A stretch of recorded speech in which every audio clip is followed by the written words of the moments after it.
නව නාගරික ප්‍රවාහනය සඳහා මෙට්‍රෝ බස් ඒකකයක් පිහිටුවීම පොදු ප්‍රවාහන සේවාව නවීකරණය කිරීම සඳහා ශ්‍රී ලංකා ගමනාගමන මණ්ඩලය යටතේ නියම ව්‍යාපෘතියක් ලෙස සුව පහසු දියුණු තාක්ෂණයක් සහිත බස් රථ අණයක් හඳුන්වා දීමට 2025 අයවැය යෝජනා මගින් යෝජනා කරනු ලැබුවා.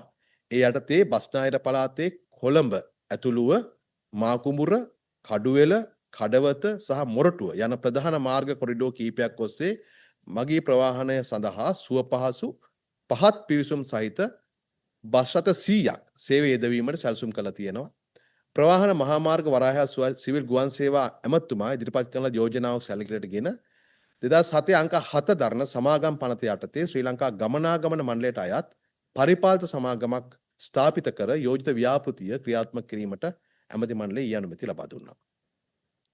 ඊළඟට යෝජනාව තිබුණේ ප්‍රවාහන